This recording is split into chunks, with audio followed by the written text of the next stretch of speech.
Good evening. My name is Marina Vaserman, and I'm the Executive Director of Open Mind School, a nonprofit inclusion school in Silicon Valley. For the last 5 years, OMS has reimagined classroom delivery models where students and professionals are able to co-create the educational model and the individualized opportunities. But those beautiful and innovative programs mean very little when tragedy and unpredictability force nationwide school closures. When school closed, we transitioned the entire platform online within 24 hours, but not without some real personal challenges and changes in our lives. You see, even I have 3 young children at home, 2 of whom are foster youth with complex learning and trauma profiles. And we have staff who are also juggling their family needs, their personal health, and online teaching. Though there were struggles to navigate the current shelter-in-place orders while also fighting for inclusion, I'm thrilled that those challenges have fueled us as a community. The irony of working to eradicate social isolation while having a legal mandate that is actually requiring people to socially distance isn't lost on me. We've really chosen to double down. There are 124,000 K-12 schools in the U.S. that are closed. That puts 55.1 million children being directly affected by each of those school closures. Now, at no other point in history has the whole world been forced to think about the role school settings and educational opportunities play in our lives at the exact same time. The COVID-19 pandemic has highlighted the many ways in which schools strengthen the absolute fabric of our community life. Schools provide meaningful opportunities for youth and really important support services for families. Often schools operate as the safety net for our most vulnerable children. The rapid closure of schools over the past few months and the remote operation of both educational and therapeutic interventions have presented tremendous challenges to families, to students, to educators, and to administrators. 7.5 million of the students affected are in special education and qualify for special ed related services. There's no doubt that the remote learning has greatly complicated and has further exacerbated the disparities imposed by race and class for students who depend on routine, on support, and the safety that school provides. Schools serving children with individual education services are struggling to structure a model that meets the needs of all students. Over the past few months, we've connected with several public schools to support their efforts in launching daily assemblies, student check-ins, and to put together a resource list of tools for them to share with families. For the first time, those with and those without disabilities are expected to socially distance from others. For the first time, this pandemic has somehow created an opportunity space that, with the right support and the right accessibility, the entire educational system has been equalized. We're all isolated, and in that, we must find the social connectedness to transform education and to find brand new avenues for equity in the educational space. You see, the inclusive movement isn't just about changing laws. It's also about changing hearts and about changing minds. It's about a community that has a constant expectation of inclusion. While many of us feel a sense of loss of control in our lives, perspective is the one thing that we have complete control over. I urge you to reflect on your perspective and challenge the assumptions of social isolation in children's academic experiences. The ask tonight is to see disability as another diversity category and to carry with you the knowledge that inclusion is possible and desirable into your future. We hope that some of the tools and services we've developed for our students and other schools and the community members give some insight into new ideas to try, or simply to provide a framework to know that you are not alone. Your child is not alone. To get a better sense of the goals for this evening, please take a moment to pull in your responses to the following questions. Thank you.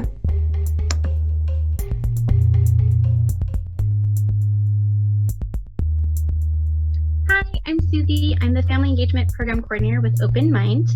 I am going to be the #1 person that you'll go to for any support needs that you have with our programs, our services, and our curriculum. So I will be the person that will support you through the enrollment process. So after tonight, if you decide that you are interested in our services, our telehealth services, or any of our curriculum and you'd like to enroll in any of our classes, then you can reach out to me and you can email me at Susie, which is SUZIE to zi@openmindschool.org, and I will send you over 2 forms that you will fill out. They're very simple and straightforward. And then once those are complete, then I will get you signed up for the classes that you're looking to enroll in, or the telehealth services you'd like to participate in. I'm also here to support families with accessing any resources in the community that they may need, as well as check-ins, or supporting you with getting in touch with any of our wonderful professionals that you may need to, that you're not sure how to get in touch with them or who would be the best person to talk about different things with. I can support you with that as well. I'm really looking forward to supporting your family going forward. Thank you.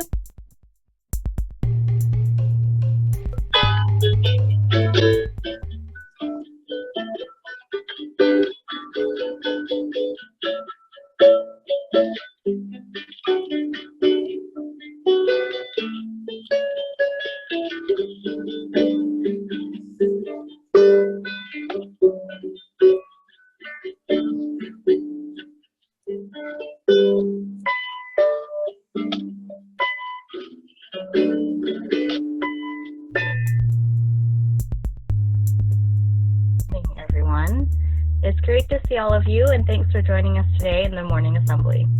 As said by Martha Graham, dance is the hidden language of the soul.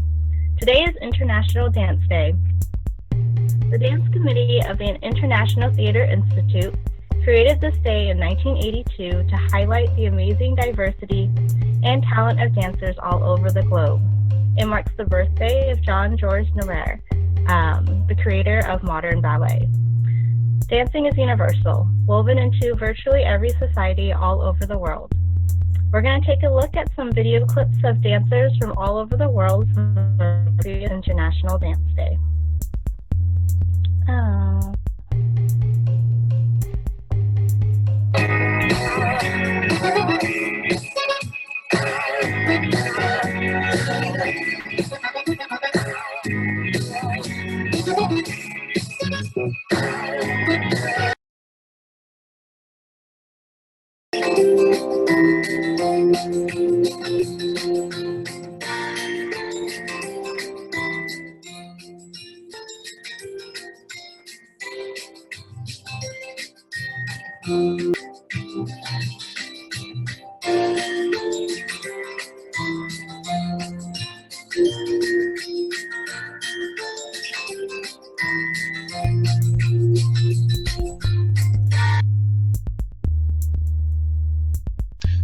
Today on the calendar,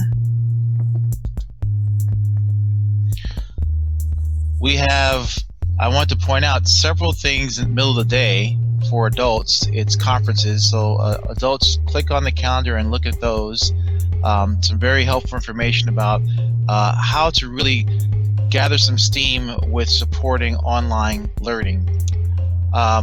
We will have I mentioned yesterday, this very special event at 10:30. It will be Animals Assist coming at 10:30, so please be online for that right here at the same link. Fitness for adults at 6 p.m. So this evening, another chance for adults to work with Marcel. Wonderful opportunity, so don't miss that. And then, of course, we have throughout the day and afternoon, we have some improv and some martial arts in the afternoon. I wanted to point out that there is some board game fun happening at 3 o'clock with Stephanie hosting that. And there's going to be martial arts, special fit for adults later in the day throughout that. So calendar, pretty quick run through, but always you want to read through it and click on each link to get some more information, just so that you stay up to date. The calendar is really a good way to be connected to what's going on. Look at, I just typed Chrome voice reader in Chrome. So you type that in Chrome, you get the first link that pops up should be Read Aloud, a text reader. So you click on that.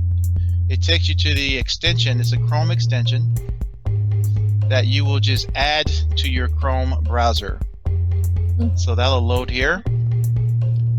You see the button here on the right side, Add to Chrome, so I'll click that. You get this pop-up warning, making sure you want to do that.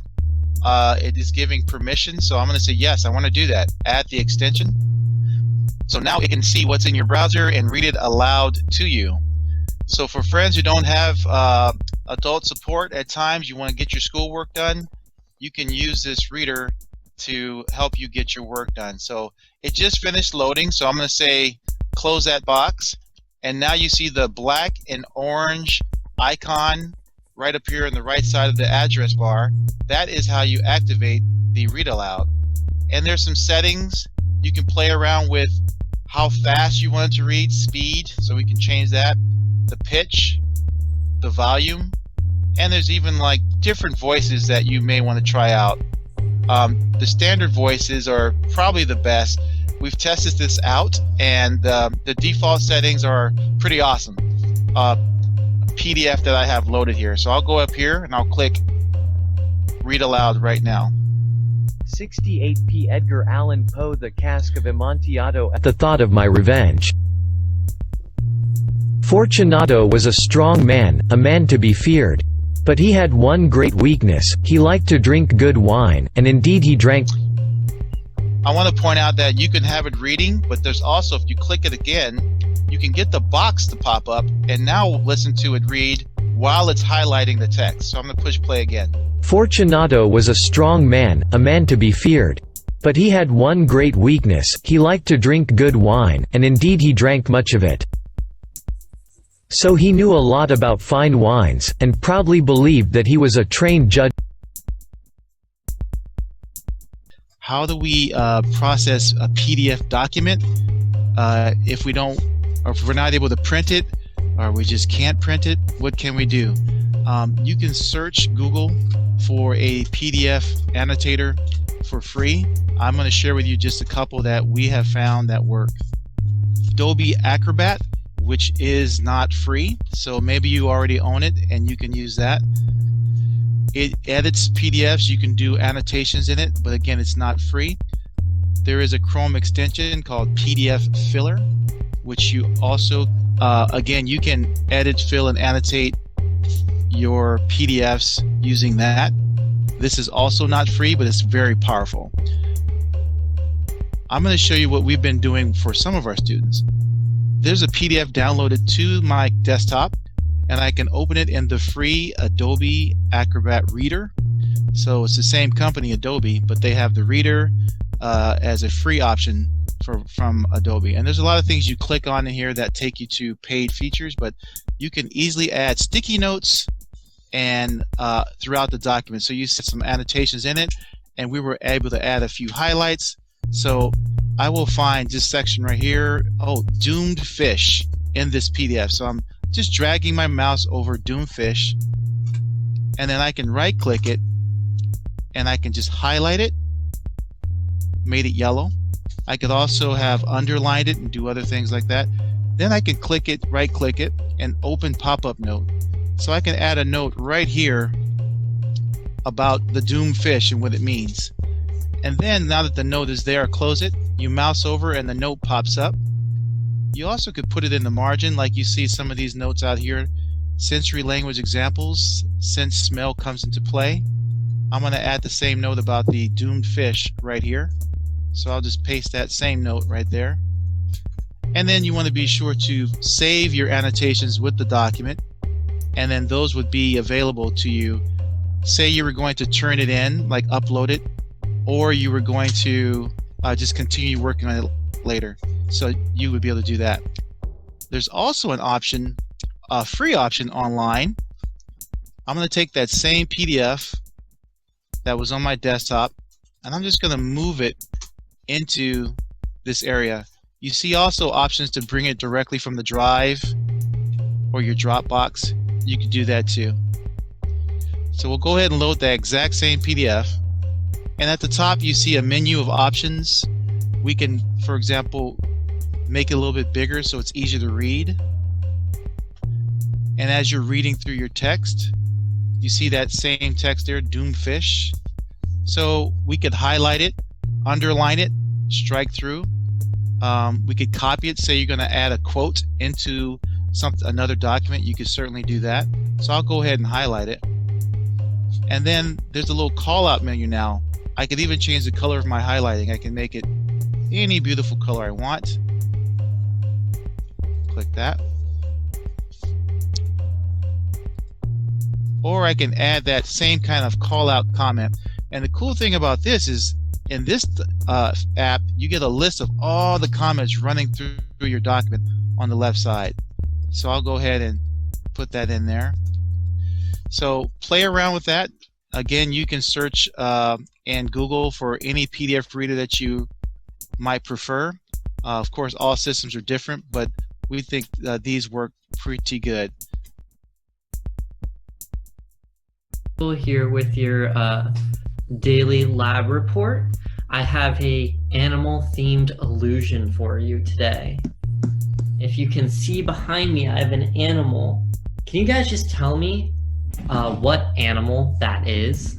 What animal is this? So far we mostly have some sort of bird, be it duck.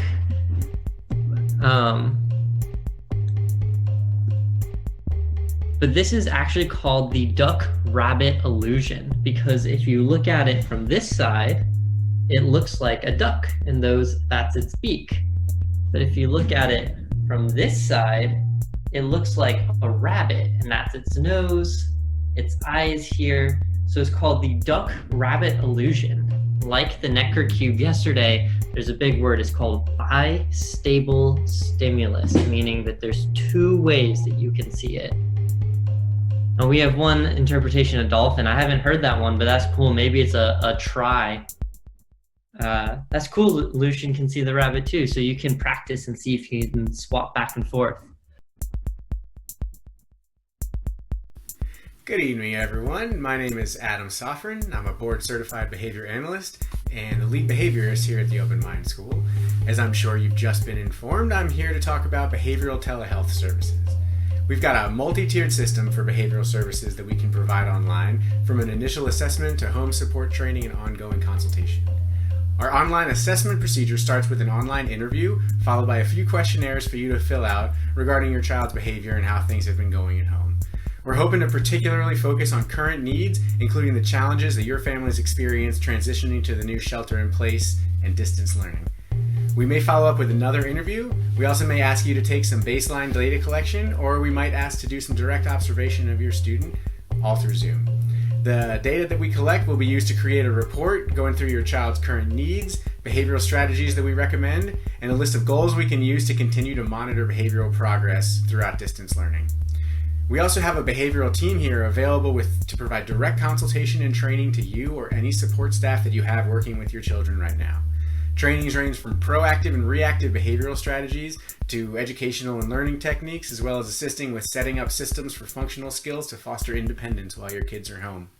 Ideally, these trainings would be informed by the goals we set up during your child's assessment or in their IEP, and we can also cover any needs that may arise when your kids are home right now. If you have any interest or questions about the services that we're offering, please feel free to reach out to me and we can set up a time to discuss them further. Thank you. Have a good night.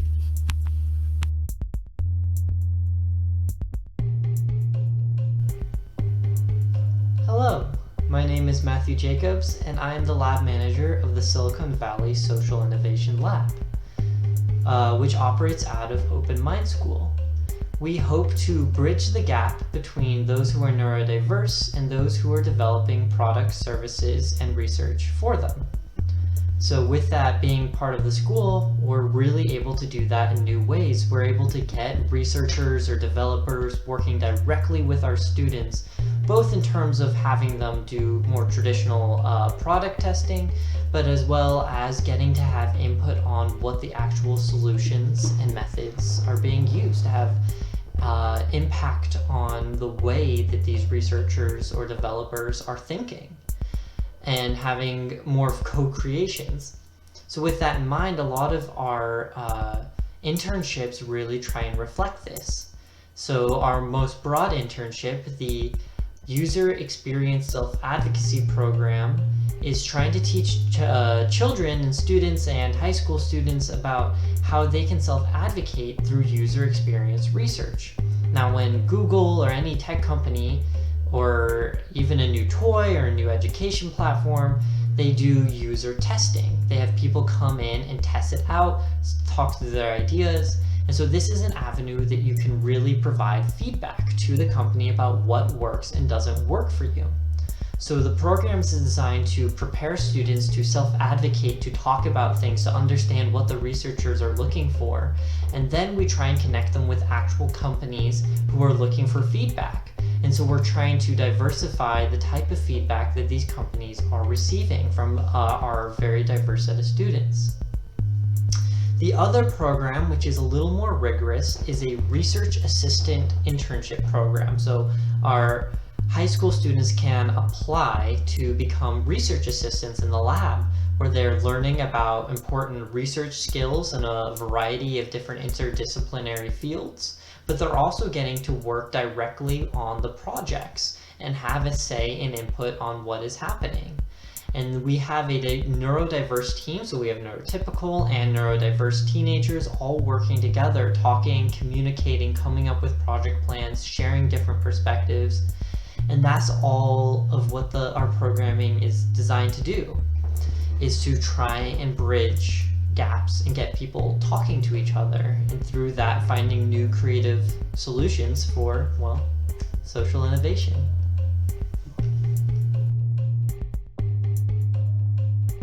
To get to Google Classroom, you just go to a web browser, enter in the address bar classroom.google.com, and if you're not already signed in your browser, you'll see the sign in option.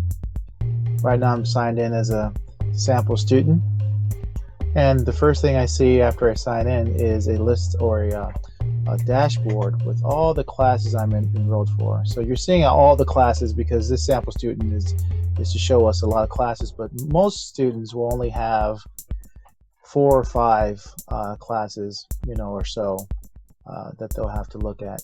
So to find out what you need to be working on, you just pick the topic that you're going to start with. In this case, I'm going to click ELA for high school studies. We call it OASIS.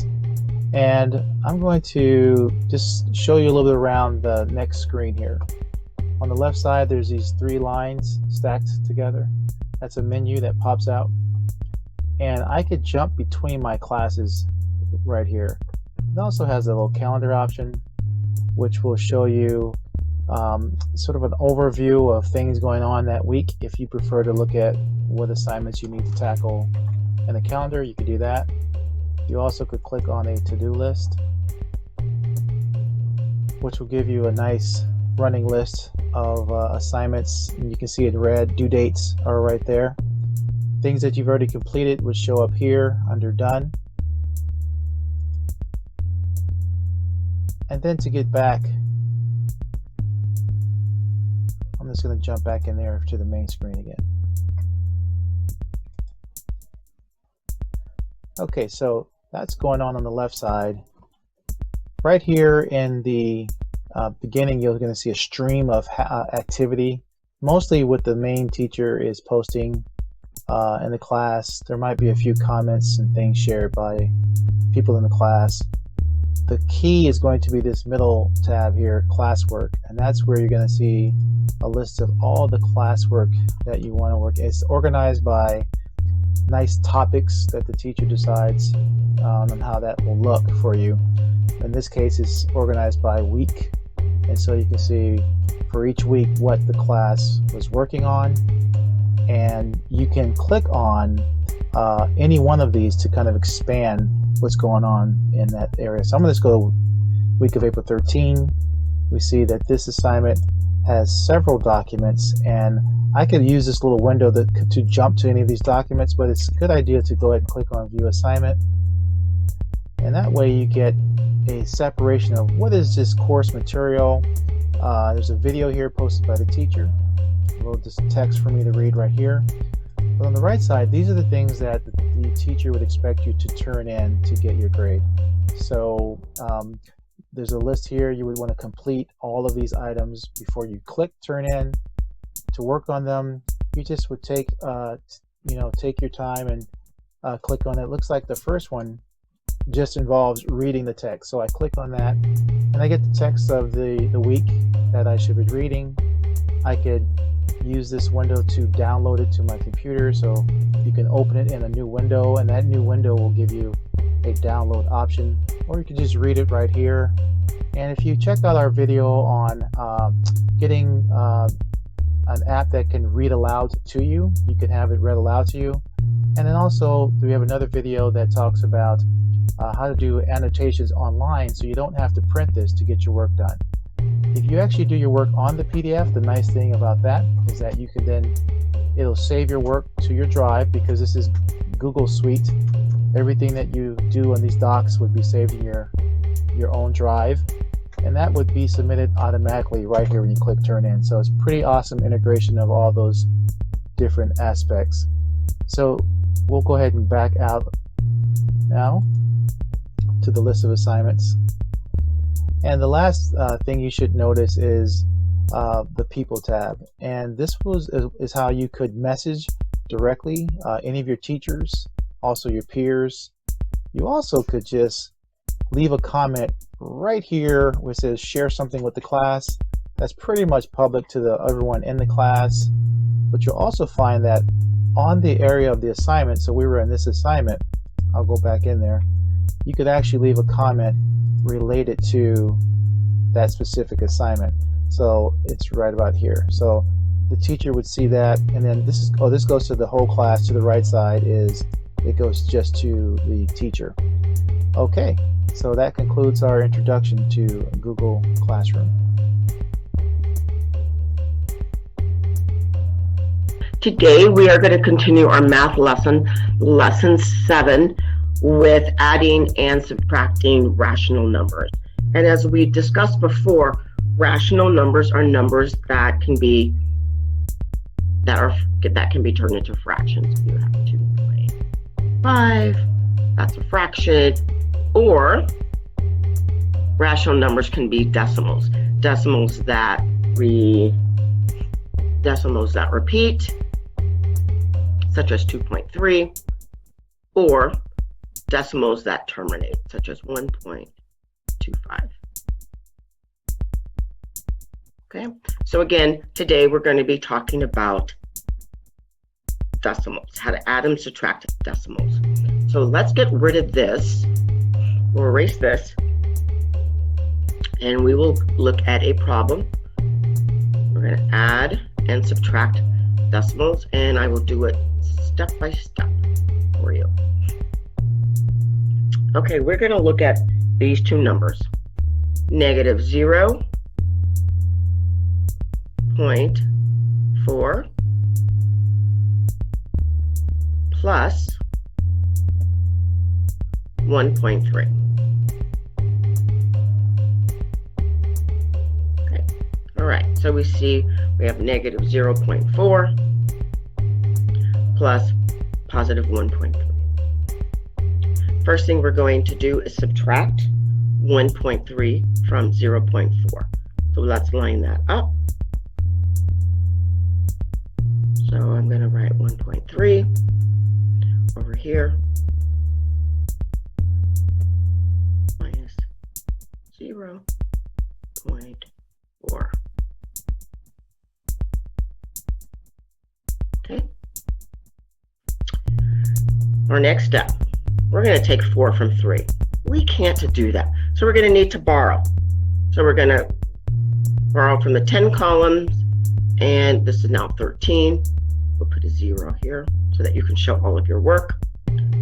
4 from 13 is 9.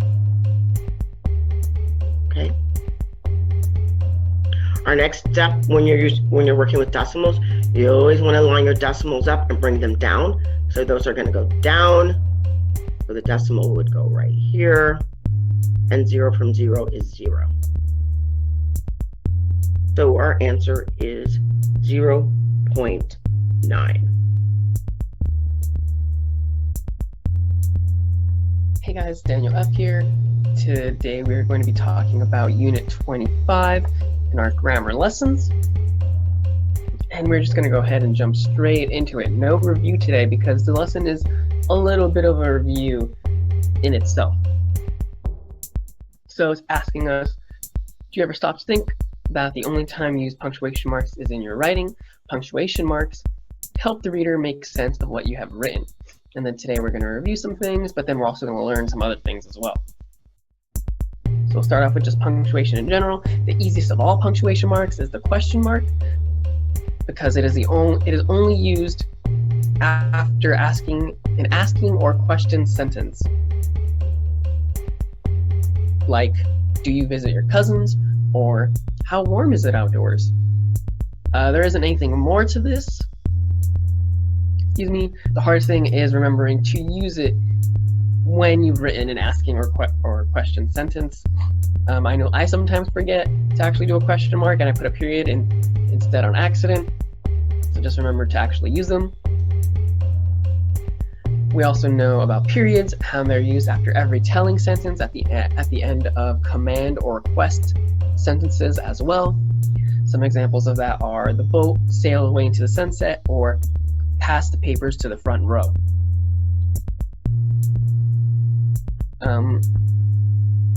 Periods are also used after initials, like let's say J.K. Jeffries or J.K. Rowling, or maybe the initial for middle name, Mary L. Manning, or if you're even going to write my name, Daniel F., or just DF, you would put periods after those initials. But we also use periods after abbreviations. An abbreviation, if you don't know, is a shortened form of a word. So you can look at some of these, like SUN, which would be Sunday, JN, that's January, this is December, Thursday, Monday, which I've also written as MON. I feel like that works as well. That's year, street, avenue, road, place, boulevard, route, and so on and so forth. You guys probably know what all these words mean, but maybe we just don't recognize what they look like abbreviated, so here they are. Please feel free to come back to this page whenever you need to do so, or if you're writing any of these words and you feel like you should abbreviate it or you would like to abbreviate it, you can always come back here and do that. So a quick note is that we don't abbreviate May, June, and July. And if you're wondering why we don't have abbreviations for those, it's because those months are already so short that we don't need to make them any shorter. We also no longer use abbreviations with periods for states in the United States when we're addressing mail. So if you're writing a letter to a friend, you have to put what state it's going to. For example, here they use MD for Maryland and CA for California. You just write the MD or CA or the letters for whichever state you're trying to write to, capitalize them, but we don't use periods for those abbreviations, specifically when we're addressing mail.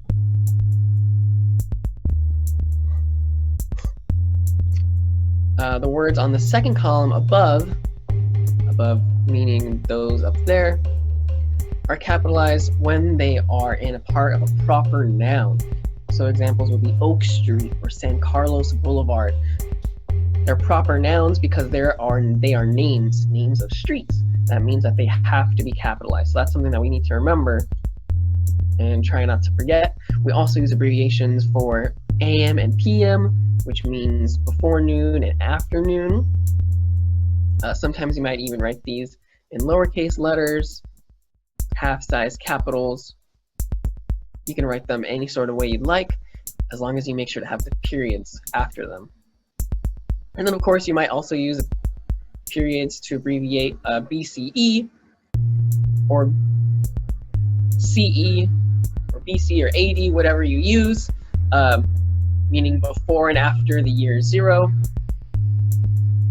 And then, of course, our owl at the very end of our lesson today is asking us to remember to use a period after an abbreviation. So that's our big lesson today. Knowing abbreviations, knowing when to use them, and knowing what abbreviations look like. So in your assignment that goes with this lesson, you're going to be practicing a bunch of abbreviations.